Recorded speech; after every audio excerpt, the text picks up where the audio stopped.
Welcome to the Real News Network. I'm Sharmini Perez coming to you from Baltimore. On Tuesday, the United States submitted its target to cut greenhouse gas emissions to the United Nations Framework Convention on Climate Change. The submission, referred to as the intended nationally determined contribution, hopes to reduce our emissions by 26 to 28% below 2005 levels by 2025, and to make best effort to reduce it by 28%. This is the same announcement and levels that President Obama announced in Beijing last November. China and the US are the worst emitting countries in the world.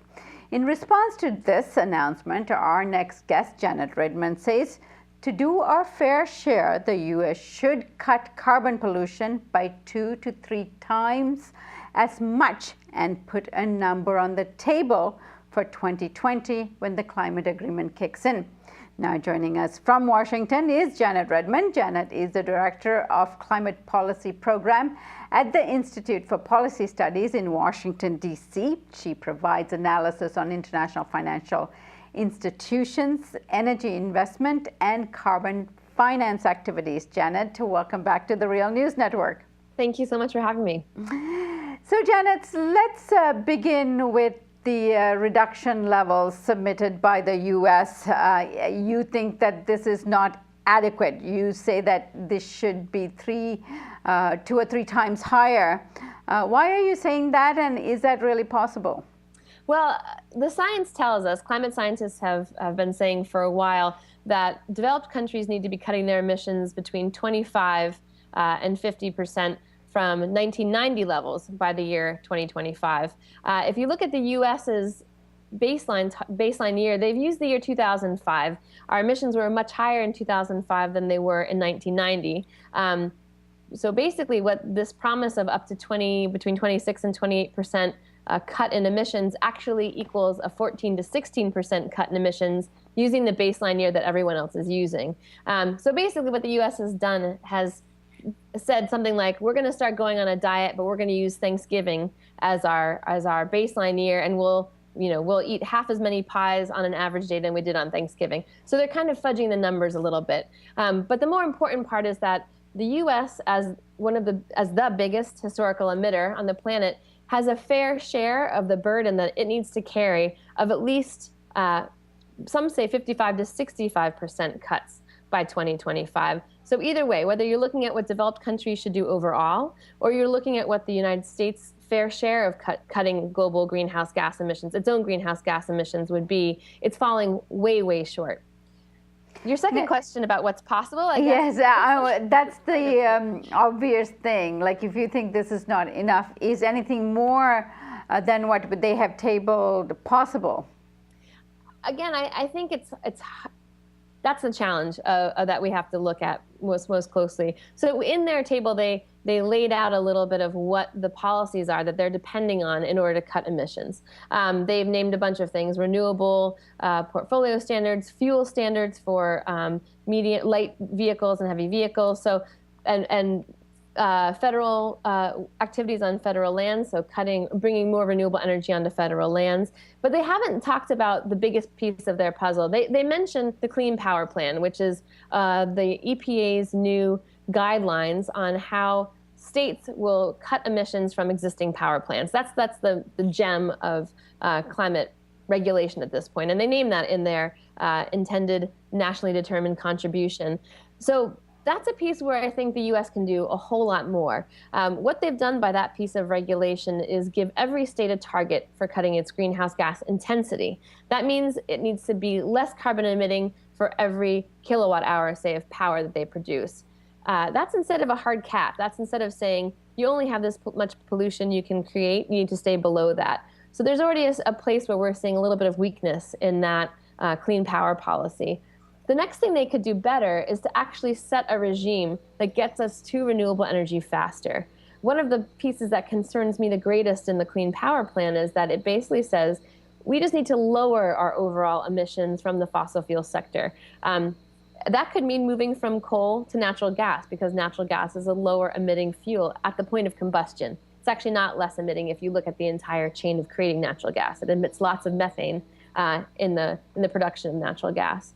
So it doesn't have as much of an emphasis on moving quickly to renewable energy systems as it should. And as I believe we can with the right kind of investment in renewable energy, with the right kind of policy structures to get us there, and with the right kind of public health pieces to that equation, to actually make sure that we're not only protecting the environment, but protecting those communities that are most impacted when we leave power stations in place, even if we make them more efficient. Now, with the United States, in terms of its ability to respond to climate change, is obviously much greater in terms of innovation and ability to sort of kickstart some industries. Is there an example out there that the environmental community looks at as an example that the U.S. can follow? Yeah, one of the examples that we talk about amongst ourselves very often is the renewable energy policies of Germany, another developed country, a country that's not in a latitude like Florida, but a country that's moving quickly to generating an immense amount of solar energy. And what's really interesting about how they do this is that 60% of their renewable energy comes from individual rooftops, from solar panels on people's houses. What that means is they've actually distributed energy generation, made it more democratic, and made people the producers of the energy they consume. And they've done this through an interesting policy called a feed-in tariff, which makes a price support and means there's a guaranteed price for every kilowatt that is produced and sold back to the grid. Now, this can be a little bit problematic because it means that those of us who can afford to put solar panels on our rooftop in the first place benefit from this policy. But there are some experiments happening, like in the Philippines, to have what they call a socialized feed-in tariff, where you actually balance out and redistribute the costs of being able to generate solar, for example, on your own rooftop. So that's one of the policies that we've been looking at and thinking about how we can move it past just a state-by-state implementation, but make it something that's more comprehensive in the U.S. Right.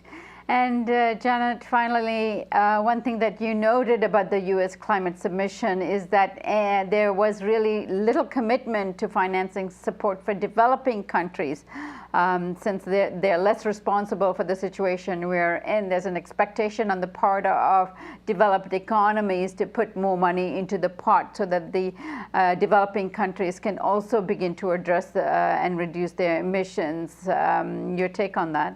That's right. So it's important to note that there was a decision made that finance did not have to be a central piece of any country's INDCs.